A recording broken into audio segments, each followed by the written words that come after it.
ขาน้อยนางตักขาน้อยอยากขอคำตอบคำแนะนำจากแม่พาเมตตาเนสำหรับคนที่มักว่าตัวเองยังหนุ่มยังน้อยบ่ทันเฒ่าบ่อยากเข้ามาฟังธรรมมานั่งปฏิบัติมานั่งสมาธิเพราะว่ายังน้อยอยู่บ่ทันเฒ่านะเฮาควรแนะนำกับเจ้าแนวใดแม่พาก็เคยได้ยินหลายคนก็มีคำบอกแบบนี้แหละแต่มีคำตอบจากแม่พาบ่ฮู้7ข้อเนาะแต่ก็ขออภัยนำเด้อ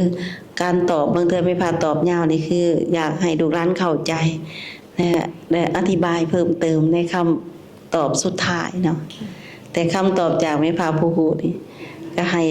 ผู้เบิ่งผู้ชมผู้ติดตามหรือว่าผู้ในถามนี่เข้าใจว่าคำตอบ7ข้อเป็นคำตอบจากผู้ฮู้ที่ส่งข้อมูลทั้งหมดนั่นแหละแต่ว่าตัวที่เพิ่มเติมก็คือเอาจากความจำจากไฟล์ร่วมกันที่เกิดนำกันอยู่ในห่างกายนี่แหละก็คือไฟล์ธาตุไฟล์ขันธ์ไฟล์ความจำไฟล์ผู้หับผู้ทรงโดยธรรมศาสตร์ไม่ผ่านเนาะแต่ว่าคำตอบ7ข้อที่1เฮาต้องได้ช่วยเฮาก่อน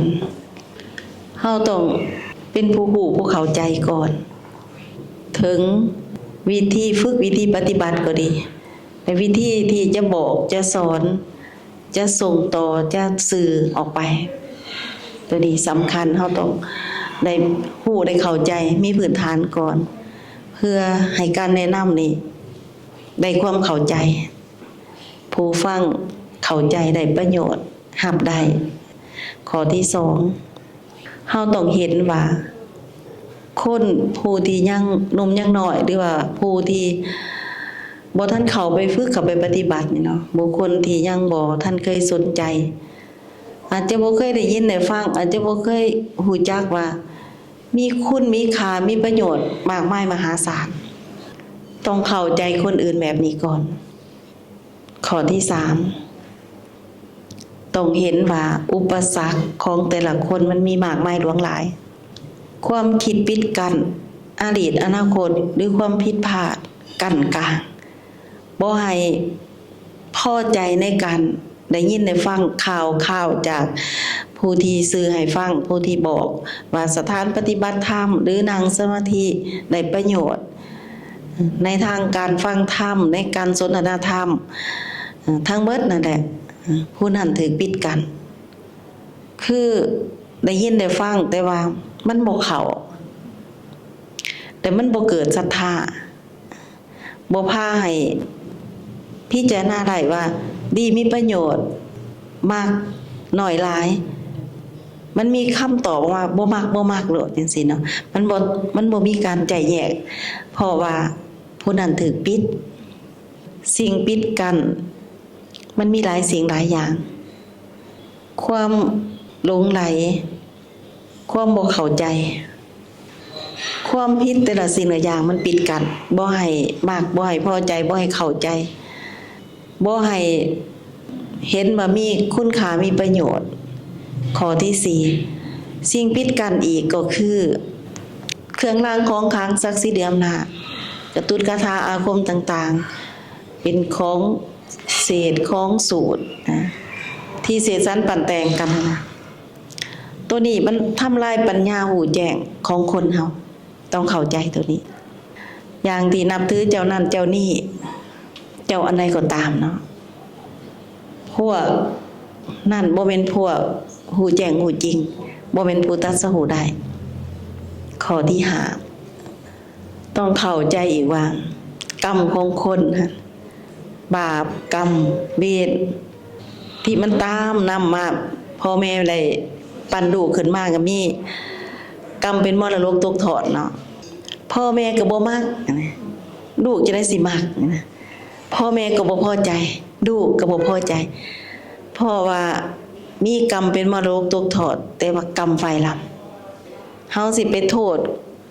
คนที่ว่าเฮาเว้าให้ฟังเขาบ่มักเฮาบ่จักว่าทางในเขามีอะไรปิดกันมีกรรมเป็นมรดกตกทอดในทางฝ่ายบ่ฮู้บ่แจ้งข้อที่6อันนี้ต ต้องเบิ่งคืนว่าผู้ที่เฮาสักส่วนหันเขาพอมีพื้นฐานบ่เขาพอสิเชื่อความจริงบ่พื้นฐานเขาบ่มีนี่เขาบ่เชื่อเลยของหลอกเขามักเชื่อง่ายของจริงนี่เชื่อยากเพราะว่าเขาเคยเชื่อผู้บ่ฮู้บ่แจ้งผู้ที่บอกผิดบอกทางผิดเขาเคยเดินทางผิดเขาเห็นเรื่องผิดว่าเป็นเรื่องถือเขาเห็นเรื่องหลอกว่าเป็นเรื่องจริงเพราะสิบอกความจริงนี่มันก็ต่างกัน ตัวนี้นี่ต้องเมื่อยแหละ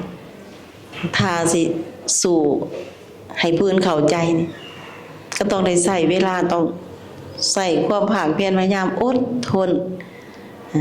ยืนให้เธอเล็กเธอน้อย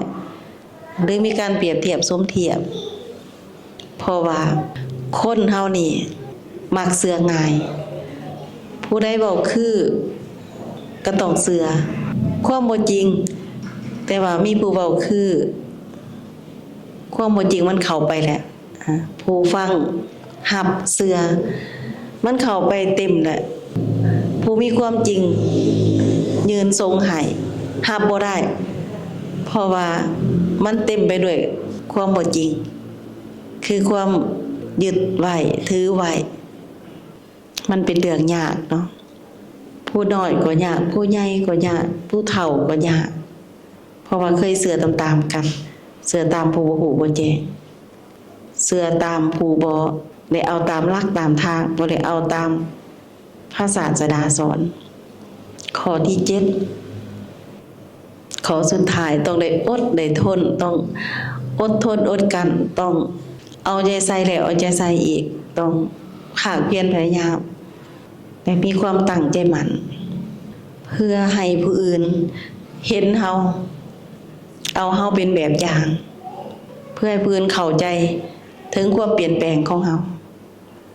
แต่เฮาก็ต้องสะท้อนแต่ความดีความจริงคำเว้าที่เฮาเว้าไปนะเป็นประโยชน์แก่เขาแก่เฮามันเป็นความจริงสิ่งที่เฮาได้เว้าออกไปคนนั้นสิเอาหรือบ่เอาเฮาก็ได้พอเฮาเว้าด้วยเจตนาดีเฮามีสติปัญญาหูเห็นเข้าใจเฮาก็อยากให้ผู้อื่นได้ผู้อื่นบ่เอาเฮาก็ยังได้อยู่ต้องได้อดกับนิสัยต้องได้อดกับอารมณ์อาการบางเทื่อบ่แม่นบ่เอาซื่อๆเด้เขาจะเกิดว่าให้เว้าให้เขาจะสวนตีสินินทามากก็ได้เนาะแต่ต้องให้ใส่ใจว่าผู้ใดพ่อแบ่งปันเฮาก็แบ่งปันผู้ใดพ่อเอานำเฮาก็จังให้ผู้ใดบ่เอาผู้บ่เอาเนาะเฮาก็ต้องอย่าไปก่อนอย่าไปโทษเพิ่นให้เห็นเหตุในตัวของเพิ่นคำตอบแบบนี้เนาะประกอบด้วยคำอธิบายก็ขอจบคำตอบ ขอบพระคุณแม่ค่ะสำหรับคำตอบที่มีประโยชน์ขอบพระคุณหลายๆ